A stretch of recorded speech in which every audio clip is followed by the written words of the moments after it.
Well, hey there, Mama, and welcome back to the Moms Overcoming Overwhelm podcast, episode number 192. I'm Emily McDermott, and I'm here beside you on this journey as we work together to declutter your home, head, and heart. Very excited about today's conversation with Jaclyn Paul.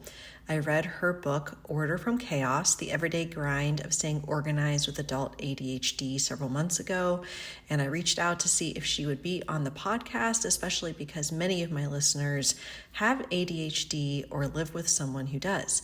And both Jaclyn and her husband have ADHD, and she is a mom, she is an author, and I would highly recommend her book, which is linked in the show notes for you today. But we talk about what it's like being married to someone with ADHD, the adjustments they've had to make as a result, how to connect with your why when motivation is lacking, and how we can make the container the bad guy, use space budgets, love the power of baskets, especially if out of sight literally means out of mind. And at the end, we talk about getting things done, the GTD method, and how it can potentially not be overwhelming if you follow some of Jaclyn's tips. So I really hope that you love this conversation. And if there's any other author or person that you would like for me to interview on the podcast, feel free to reach out to me. You can email me at info@simplebyemmy.com. And without further ado, grab that notebook and pen and let's dive into today's conversation with Jaclyn Paul. Hey there, Mama. Are you tired of all the stuff crowding your home, calendar, and mind? Do you wish you could say goodbye to the endless to-do list running around in your head? Want to declutter but don't know where to start? You're in the right place. Welcome to Moms Overcoming Overwhelm, where you will find proven and practical solutions to declutter your home, head, and heart. Hi, I'm Emily, a wife, boy mom, and simplicity seeker. I struggled to get pregnant and felt overwhelmed until I discovered decluttering could create the physical and emotional space I needed to become a mom. Now, 2 kids later, I've transformed my life and motherhood by developing simple systems around decluttering, capsule wardrobes, kid stuff, cleaning and tidying, meal planning, time management, and more, and I can't wait to share them with you. If you're ready to reclaim the time and energy you crave, be present with your kids, and finally enjoy the life and motherhood you so deserve, let's kick overwhelm to the curb, shall we? Grab your lukewarm coffee, your notebook and pen, and clear off some counter space. Let's do this. Hey, Jaclyn, thank you so much for coming on the Moms Overcoming Overwhelm podcast. I am excited to talk to you today. Yeah, thank you for suggesting this. This is all stuff I love talking about. So, Yeah, so I read your book I shouldn't say read. I listened to it over the summer.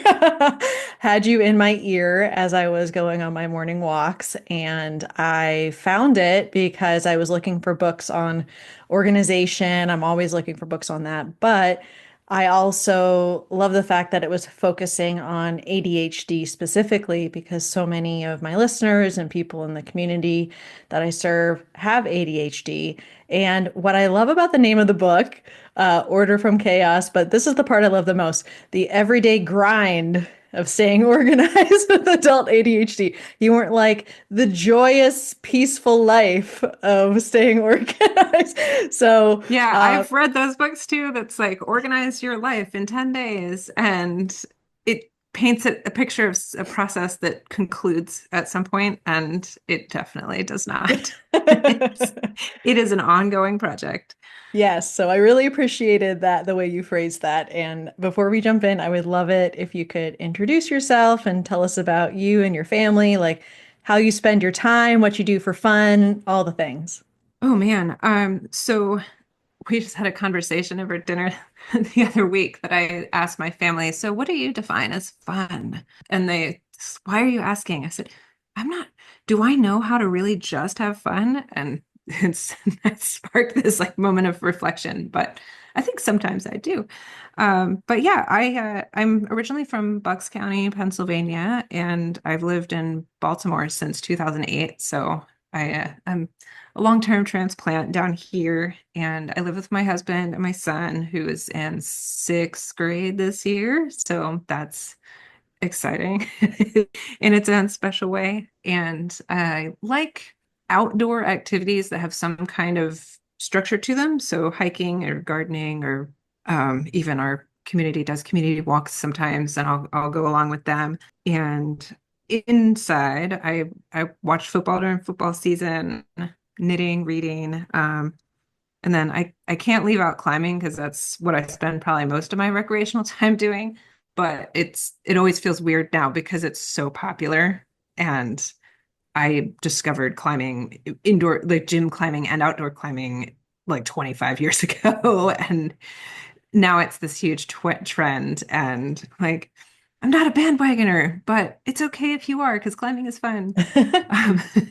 But yeah, that's I used to work in nonprofit administration, did HR management most recently, but I quit that right before our son was born in 2013, with the intention of the first couple years of intense infant and toddler life, I would mostly be focused on that. And then I gradually ramp up my writing career as the real demands on my times change. Well, yeah, decreased and also changed over time. So now I spend much more of my time in a sort of standard work from home arrangement than I did back then.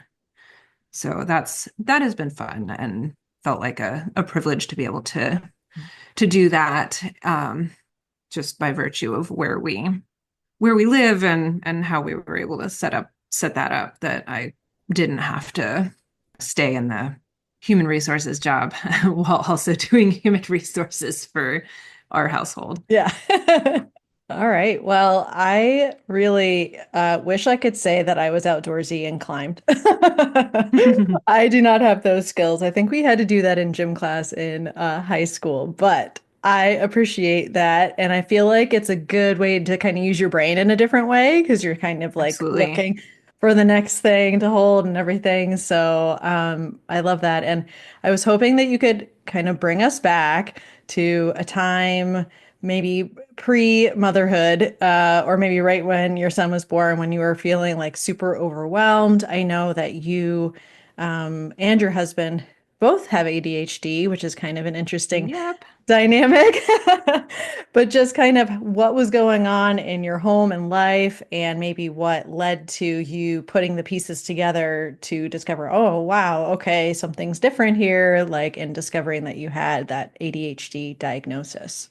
Yeah, so it's interesting that you mentioned the immediate sort of postpartum newborn up through age one period of life, because that was, I think it's overwhelming for anybody, but for someone with ADHD, it is quite a bear because your hormones are doing a wild thing, and that affects your mental functioning. And then there's this weird monotony, but also unpredictability of that phase of life that is just very challenging, especially for someone like I crave structure to sort of calm the chaos a little bit.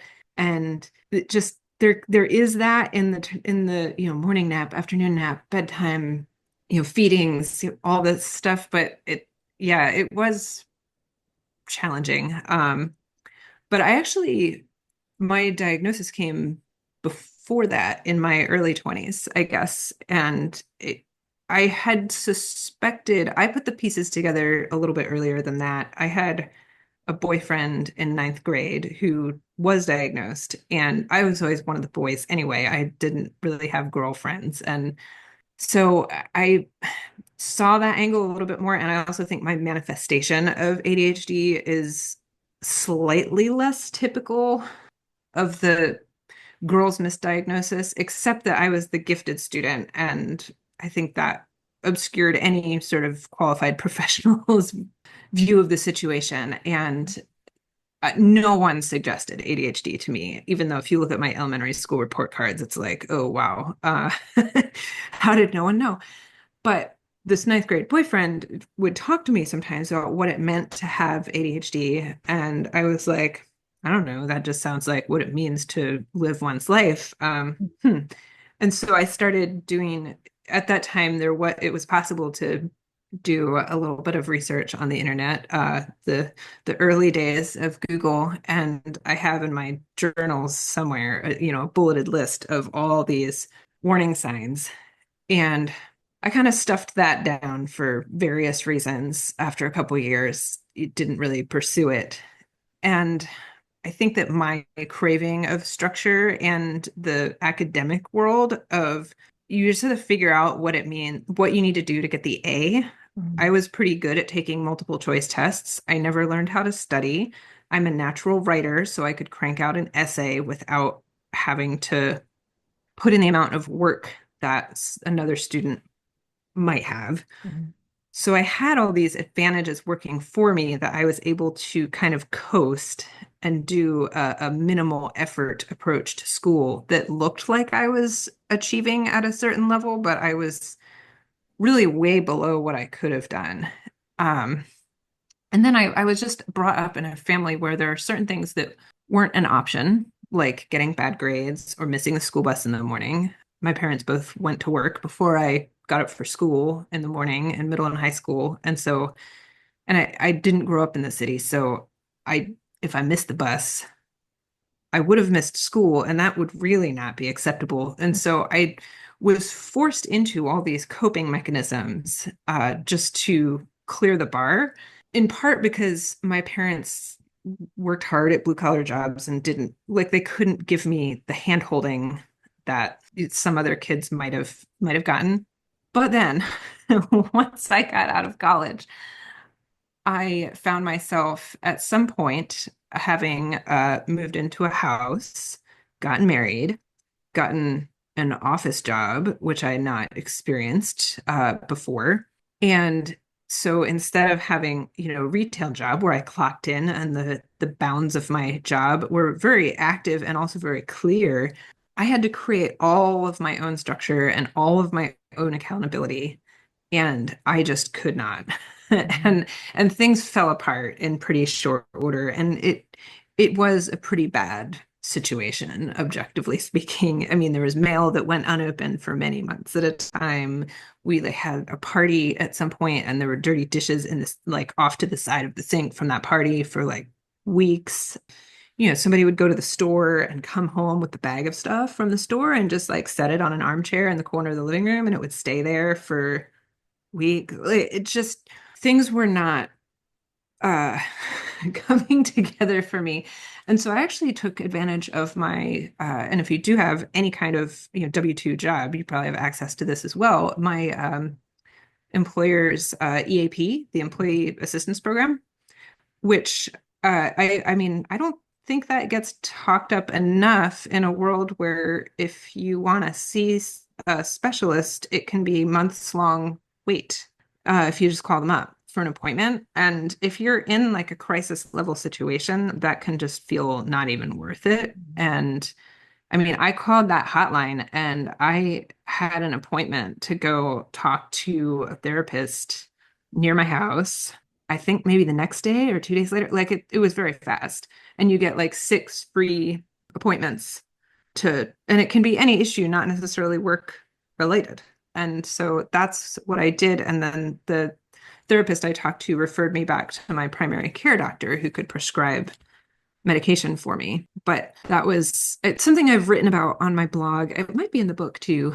But I always like to highlight that because if you are working for someone other than yourself, it's likely that you have that resource. And some employers are better than others at cluing people into it. But anyway, I mean, after there's a combination of yes, being prescribed medication, but then also like learning about what it meant to have ADHD that was just a complete life changer for both of us because my husband went through the same process of self-discovery that I did at that time.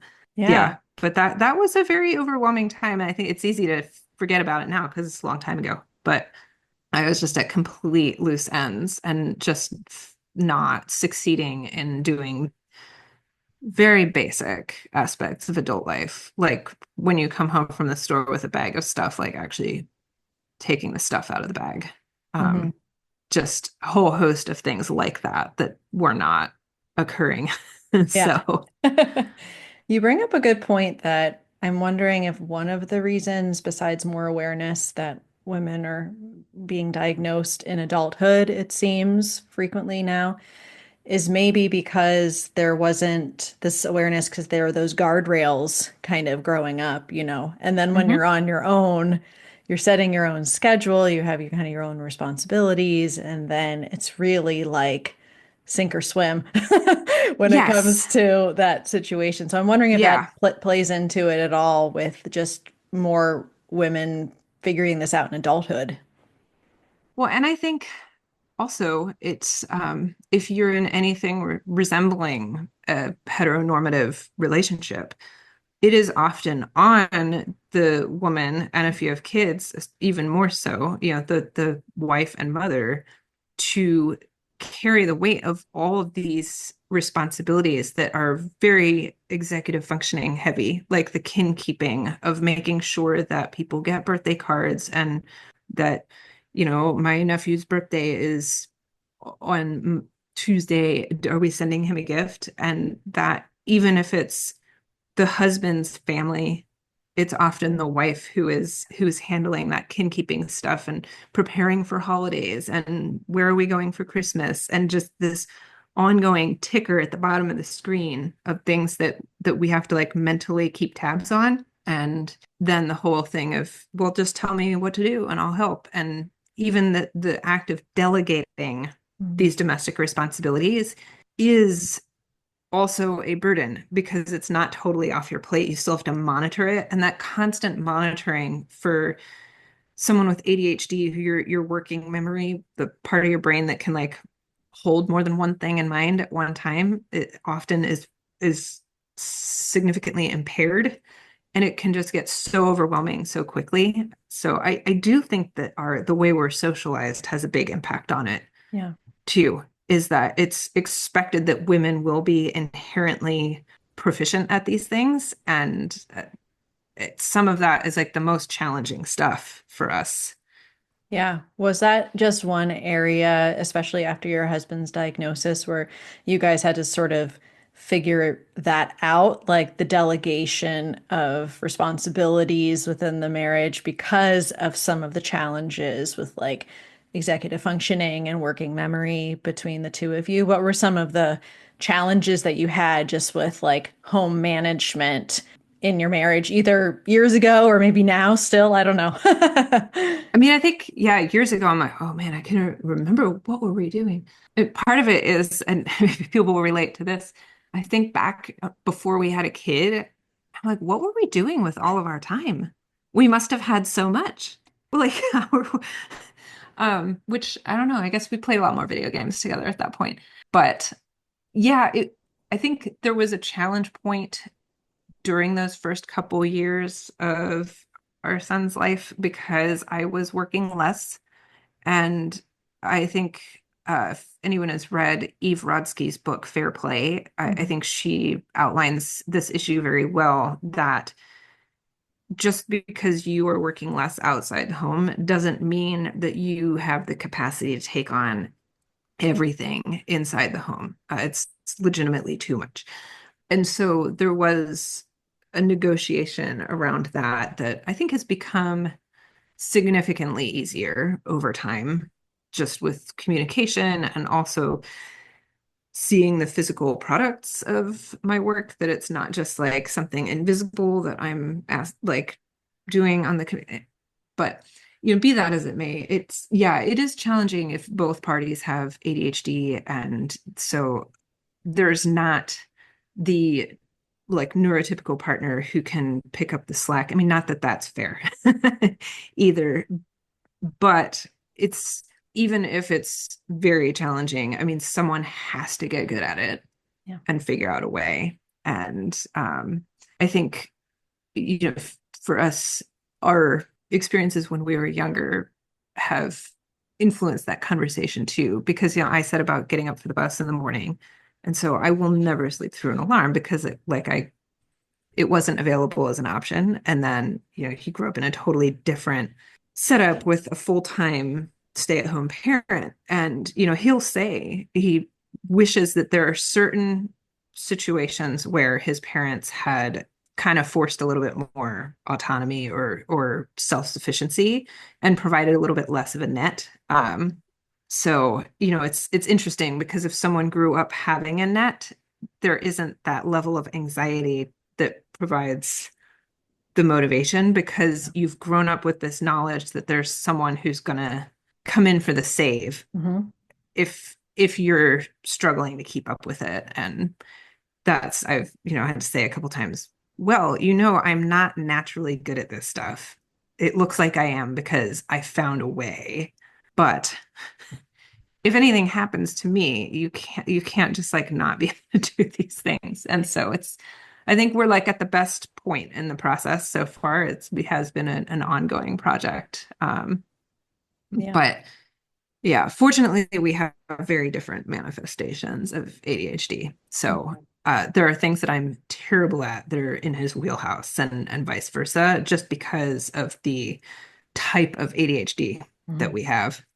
So That's good. And something also for a neurotypical person like me to keep in mind that there's different manifestations of ADHD, which I didn't really know yeah. and have been learning more about. So you mentioned before just sort of about like motivation and having the motivation to do things. And I feel like motivation is tough for everyone, but if you have challenges with executive functioning, it's even more challenging. And relying on motivation is not a great strategy to go through No, never. life. So you talk in the book about going to connecting with your why and like why that was so important to you. And I even speak about that just from a decluttering standpoint. Like you need to understand why you're making these decisions, what's important to you, what's not.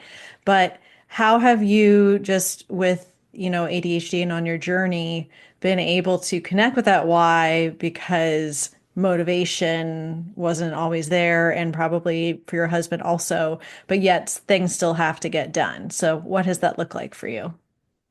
Yeah, so there are two things I would say. One, and this is actually a book that he discovered and passed on to me, and I quote it in the book a lot, called Mini Habits by Stephen Guise.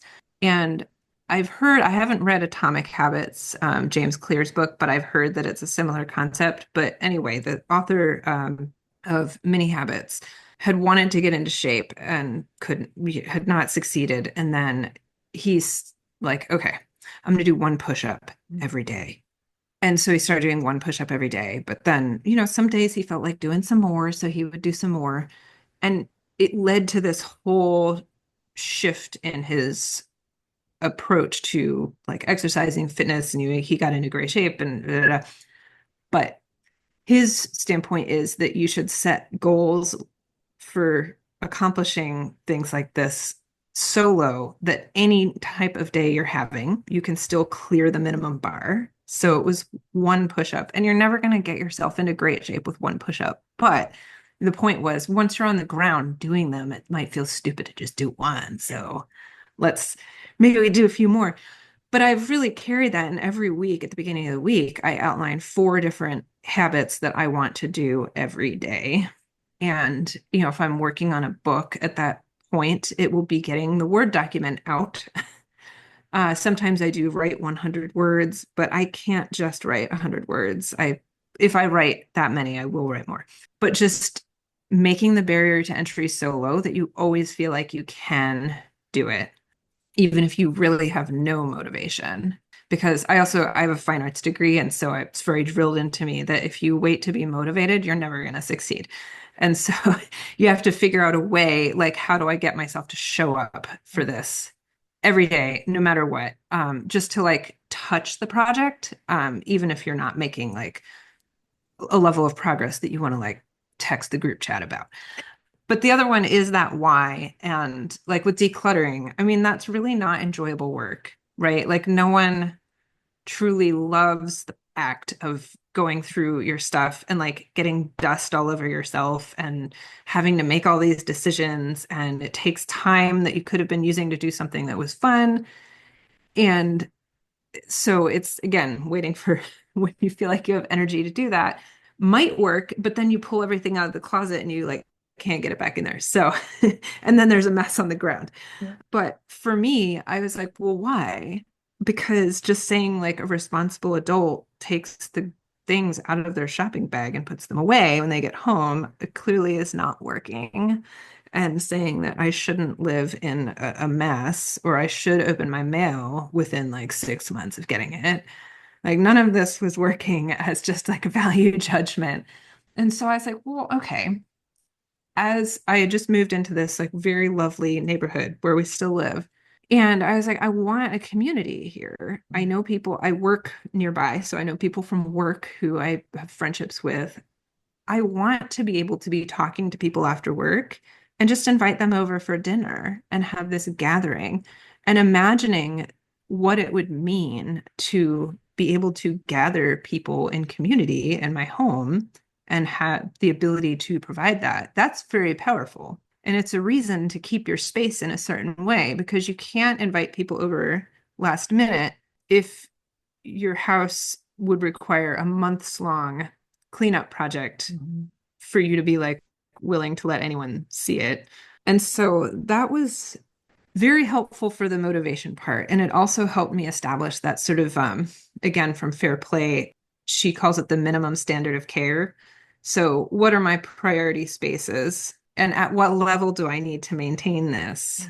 So, you don't need to focus the same amount on keeping every space in the house clutter free, but like, why am I doing it? If it's so that I can be talking to my neighbors out front and be like, hey, do you want to order pizza and have dinner together? Well, then, like the living room, dining room, kitchen, guest bathroom, those have to be clean. But, like, bedroom, maybe not. So that's been very helpful as a motivator because if the house gets too messy, then I start to feel that, like, oh, I can't, like, if I wanted to do that thing, I couldn't do it. I'm not living as the person that I said I wanted to be. And then if you do get into a situation, planning a social gathering and then telling your family people are coming over in 2 days, they're more motivated to help you than if you're just like, guys, I wish that you would clean up your stuff. Yeah. I So it's really, even if it's like, an acute situation, I sometimes I will schedule friends to come over just because I know I need help cleaning up. This isn't all my stuff, but people aren't going to put down their video games or whatever and help me if it's just me being like, I don't like that it's messy. Like the reality is that that is less of a motivating force than, hey, I invited people over on Sunday. You gotta not have all this stuff. And then my husband will be like, oh crap. And then he'll be, vacuuming under the couch. And so that's a great tip. Great decluttering tip here, guys, and cleanup tip. Just have people to your house frequently. have a party. Yeah. Yeah. And I feel like it makes it easier for boundaries too. If you really know Mhm. why you're doing something, Yeah. then because I've had family members who had their own feelings about like what level of stuff we should own or family things passed down that we were expected to hold on to. And of course, there are like heirlooms that I do think are important to keep. But even, I mean, I have a family member who loves what I call unitaskers. It's like the kitchen tool that really can only do one thing, and it's not something that you do very often. And I just love a multi. I'm like, no, I just want to have a few really high quality things and because this is how I'm choosing to live. And it just helps draw boundaries if you know why you're doing Yeah. something and what your values are, as opposed to just becoming reactive and overwhelmed and like, why are you giving me all this stuff? I can't deal with this. Like, you should know I can't deal with all this. But it helps us hold the boundaries and Mhm. also, you know, value them Mhm. in a way that I think it doesn't if it just comes from a place of like reactivity or doing things that we think that we should do, accepting all the unitaskers and then struggling to fit them in our kitchen.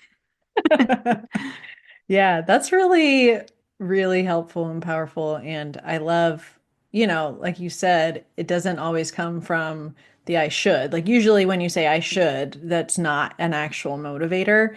So I No. love, just your recommendation to kind of dig a little bit deeper And one of the things I wanted to kind of more of a tactical thing that you mention is about containing and why it's so important to contain.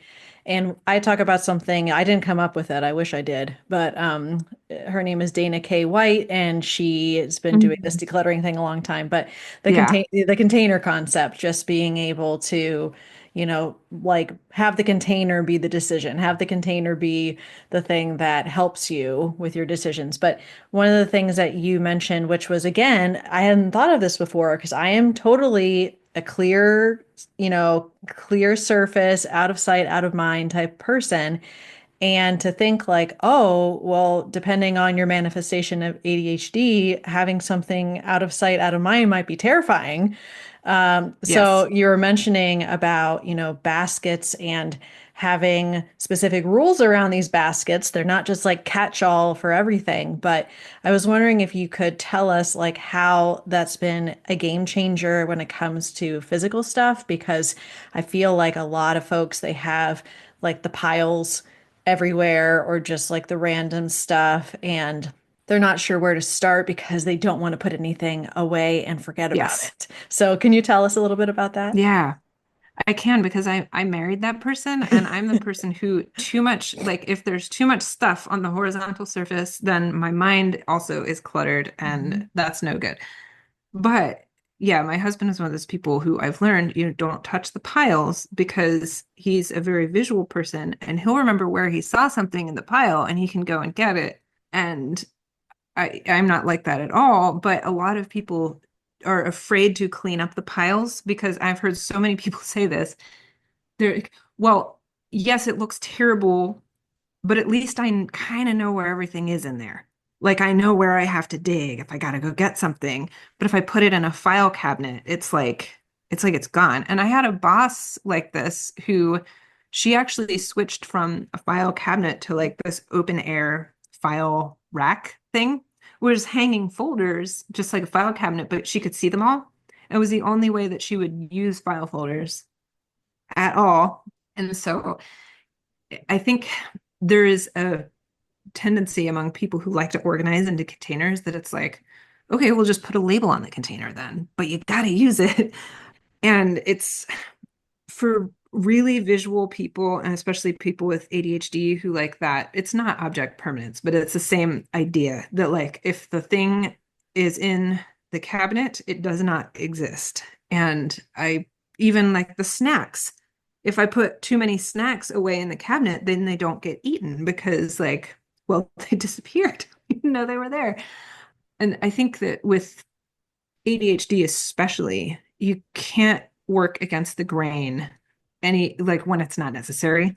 And so if someone doesn't want to put something in a closed container where they can't see it, find a way to keep it open. And so that's why we do have baskets and open containers where people can see what's in it. And it goes by person. So I like stuff away. I actually kind of soothing for me to put my personal care stuff away in the medicine cabinet, my toothbrush and whatever. I like tucking it in there, but I know because that, my husband will just put all his stuff on the back of the toilet. And for a while, it was just like there. And then it would, obviously it's a slippery surface, so it'd get knocked over and fall. But so eventually I just put a plastic tub there and all this stuff lives in there. And I try not to put anything of mine in there because I don't need it and I don't want all that stuff out, but because he does really need it. And the same thing happened. There were like many years ago clothes all over the bedroom. And I was like, why can't you put your clothes away? Like, do you want the bedroom to look like this? And he was like, no, I don't want the bedroom to look like this. But these clothes are all clothes that I've like worn, but they're not like dirty enough that I want to put them in the hamper, but I'm not going to put them back in the closet. So I just like tossed them somewhere. I was like, okay, well, what if you have a basket and when you wear something, but it's not quite ready to wash it, you put it in the basket. And like since then, we just have never again had piles of clothing anywhere in the bedroom because it's like it's either in the closet or it's in the basket or it's in the hamper. Um, so just it's one of those things that's like, how can you work with it as opposed to against it? And yeah, if somebody really does need stuff to be visible, put it in something where it can be quote unquote put away, but you can still see it. And whether that's like containers that are transparent or a basket that the top is open. And then it might be Dana White who came up with the space budget, that if you have a container for something, and I have this with my magazines on the arm of the couch, I have a little basket where magazines go. And if it starts to overflow, I know I need to get rid of some magazines, even if I didn't read them all yet, which otherwise I'd be like, well, I might get to them. And to me, that's very helpful to have you pick the container size and like, how many magazines is it reasonable for me to hold on to? Because at some point, I'm not going to get a chance to read like 6 months of magazines because there's a reason I didn't get to them in the first place. So, I have that, the space budget. That one is not mine. I don't remember if it's Dana White's or somebody else, but that's very, very helpful. And then, keeping that only one kind of thing, because as soon as it starts to become like a junk drawer, your subconscious is very, very perceptive, and it's like one step ahead of you all the time. And so if just anything is thrown in the basket, then you're not going to use it the way it's supposed to be used, because your subconscious knows like, okay, you say the system is trustworthy, but I see it's not. And so any rules that you say should apply here, I don't care. Because obviously, we're not, what you're selling is not what's what's actually happening. And so it's, similar to the getting things done, don't put anything on your calendar unless it has to happen that day, because then your brain won't trust the calendar. To me, it's like part of the same strategy that, if you really just want this one kind of thing in the basket and you want to trust, like, I'm going to put my clothes that I'm still wearing in the worn once basket, then like nothing else can be in there, or else you're going to abandon the whole system. It's just not, that motivation is not going to be there. Yeah.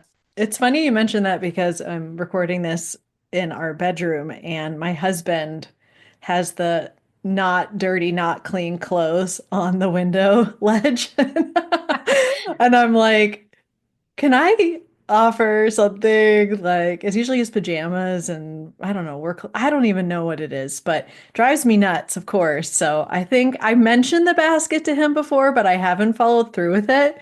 So this is my sign to follow through with it because I don't even want to like have in my brain that it's something that's nagging me, like, or, and I Yeah. don't want to nag him. So just kind of like, okay, this is the basket, this is the purpose, everyone can be happy. So I think that's great. Like just understanding the people you live with, how their brains work, and trying to support them as much as you can because everyone has different like clutter thresholds, like what they're how they can deal with it and what they deal Yes. with. And then we're all living in the same space, so we have to figure it out. So I deal with like some visual clutter that I don't really like, but it's all on things that are his. So it's like, Yes. okay, well, I'm staring at a bookshelf that has a bunch of his stuff that's driving me nuts, but it's not anything that I am actively engaging with. So I just kind of put my like little blinder on and I'm like, okay, Yeah. this doesn't have to stress me out. It's okay. I'm that way with desks, that I'm like, all right, if people have a messy desk, that's their business. It's not my business.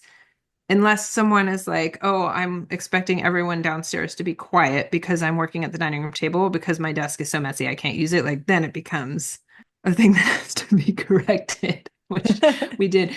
That was the kid, not the husband, but it's like, yeah, I said, no, you need to be able to, even if you prefer to sit at the table, you need to be able to use your desk Yeah. because this is a common space. It's an open floor plan. So you can't just be like, I need silence because I'm working. But yeah, that mental drag of like knowing that it's there is just as many places as I can eliminate that. I Hmm. want to, Yeah, because for sure. it builds up and it takes up bandwidth that you could be using for literally anything else. Yeah. Well, you mentioned David Allen's Getting Things Done, and that's something my husband, who's a major productivity buff. He introduced me to that a long time ago. And one of the quotes that I will always remember, it's like, it's something like, there's no sense in having the same thought twice unless you like having that thought. And I am Mm-hmm. definitely someone that has to kind of write things down in order for me to remember them. Like we were at the orthodontist yesterday, and the dentist or the orthodontist is like, blah, blah, blah, blah, blah. I'm like there with my notepad, I'm like writing everything Exactly. down. But I would love it if you could tell us like when it comes to GTD and kind of capturing our thoughts or some of the other kind of processes for someone with ADHD is just like my mind is this whirlwind of stuff and I don't know like where to start and maybe they're not willing or ready yet to go like full on GTD, but they kind of want to like dip their toe in being a little bit more organized with their like their thoughts and capturing their thoughts and to-dos. Where would you recommend that they start? Yeah. Oh, I love that quote, by the way. I hadn't remembered that one.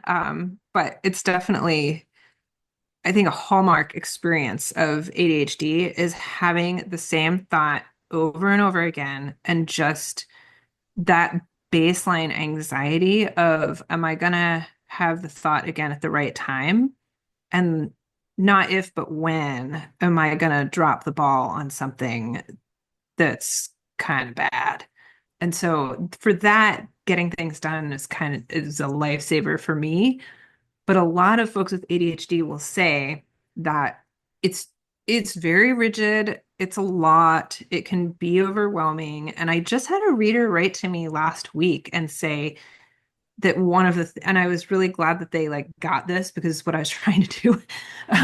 But one of the things they appreciated about my book was that I sort of distilled, okay, it's all right if GTD as the whole thing, you're not willing or able to double down on that. But here are some ways that you can take essential parts from it and apply the concepts, like not having the same thought twice. So there's like, I guess, two things that I would consider them the most important. And one is just that's how I learned how to break a task down into manageable pieces. And it's something that if you have ADHD, I guarantee someone has said this before, that if you're not getting started on something, well, you just need to break the task down into manageable pieces so that you can actually do it. And they say it like it's obvious, but this is like a skill and a concept that is learned, and it is not intuitive for a lot of ADHD people. And so, but getting things done is what taught me kind of what that means. And it was the difference between a task and a project. Mhm. Um, that every time you have something to do, it's like asking yourself, all right, how many discrete steps do I have to do to get this done? And if it's more than one, it's a project, even if it feels really goofy to call it a project. Like there's a board game sitting out on the piano bench. I can see it from where I am. And I mean, I know I can just go downstairs and put it away, but there have been some occasions in life where it's like, oh, a board game is sitting out somewhere because there isn't space for it on the shelf. And I need to figure out, like, all right, is there a game that we're going to pass on because we don't play it anymore? So if you write something like put away board games in the living room on your to-do list, but it's actually, you can't just put them away. It's like another little extra thing. That's a project. And, labeling it as such and then identifying, okay, but what's the like very next actual one thing that I can do to move this forward? And that's the thing that goes on the to-do list. Was like, it totally changed my way of thinking about what a to-do list was at all. And that was so helpful because again, with the working memory, we can't easily hold in our minds more than like one step to a task. And so for me, I have to write that down.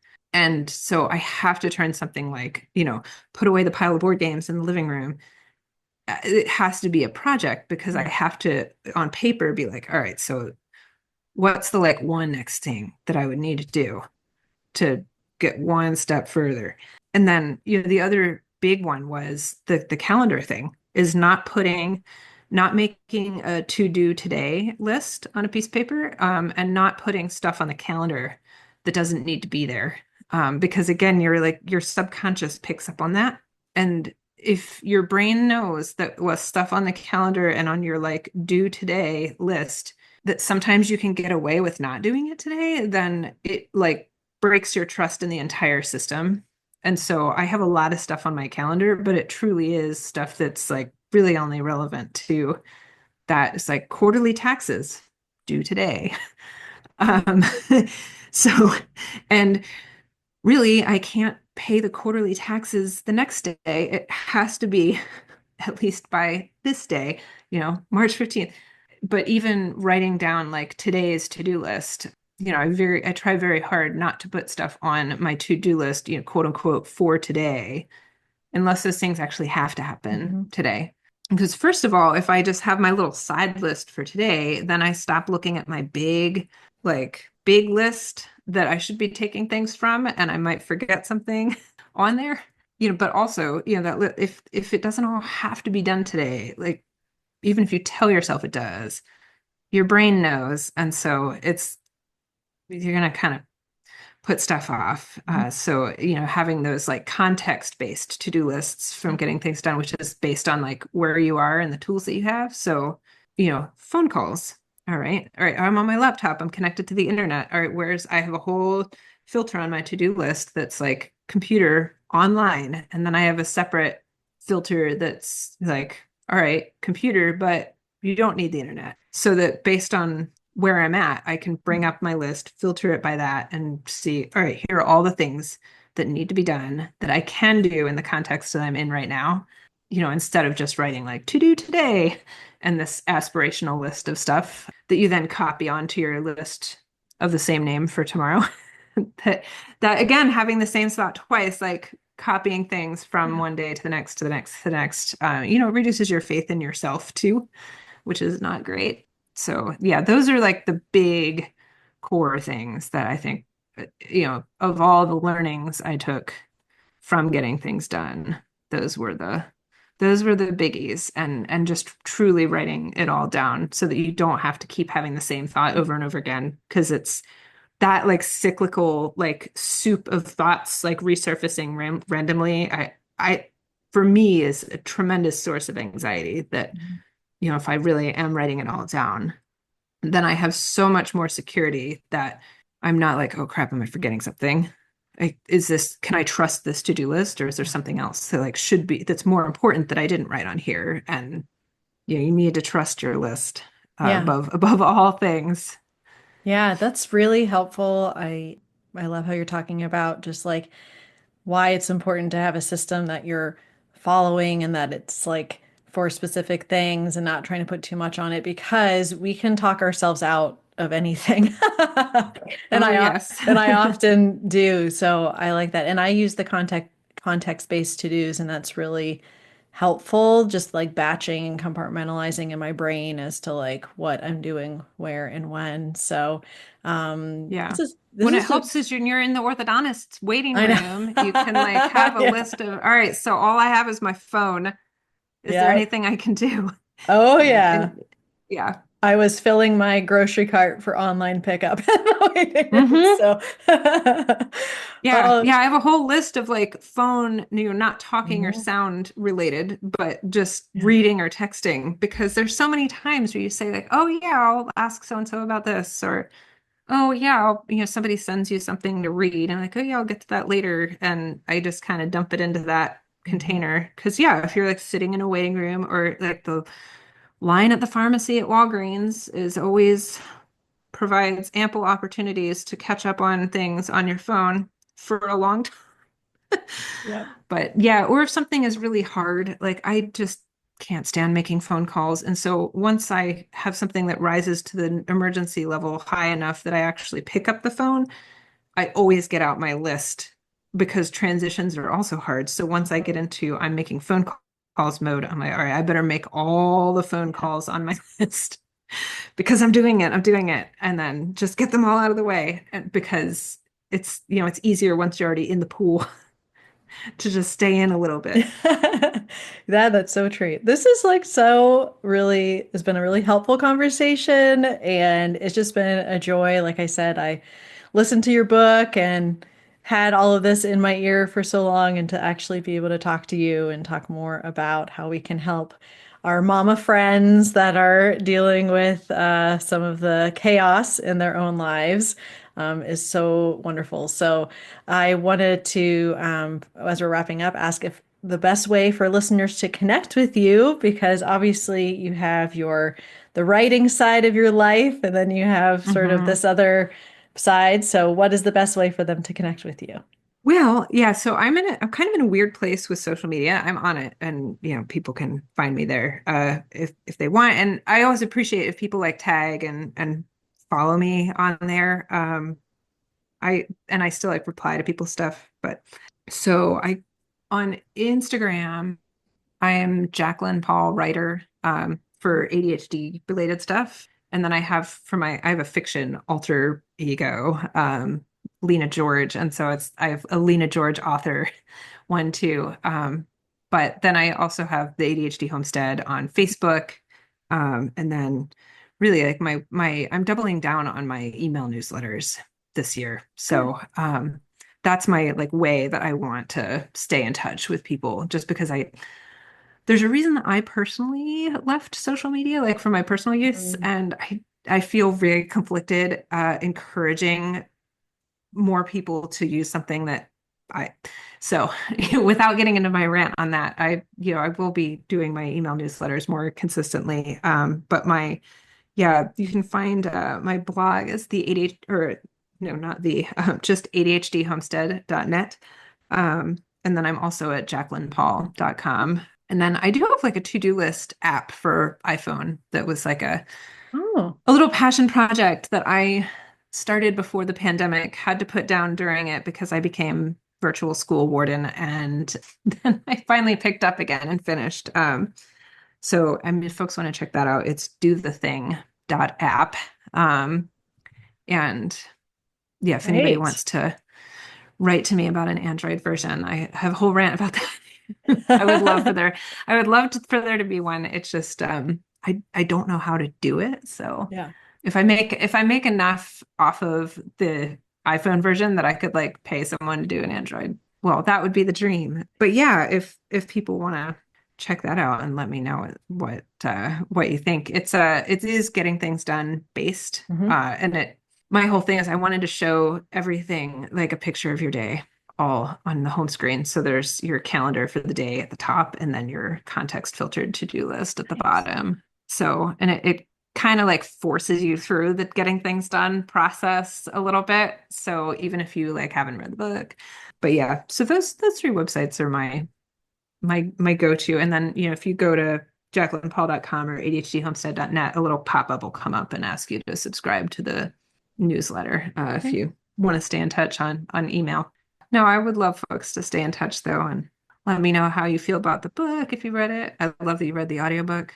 I haven't listened to the audiobook because I'm a terrible listener. Uh, but I always like when people enjoy it. It's like, oh, I'm glad because Yeah, no, I highly recommend it. And I will be putting everything in the show notes so that everyone can find all the links they need. So thanks again, Jaclyn. I really appreciate you coming on the show and chatting today. yeah, thanks. This is great. If you like today's podcast, here's what you can do. Just take 30 seconds to leave me a review. I know you're a busy mama, you're overwhelmed in fact, but 30 seconds of your day makes such an impact. I'll be blessed by your words, they'll definitely make my day, and who knows, you might be entered for this month's giveaway. In Apple Podcasts, scroll down to write a review. Thanks so much for your time. I'm so grateful for you.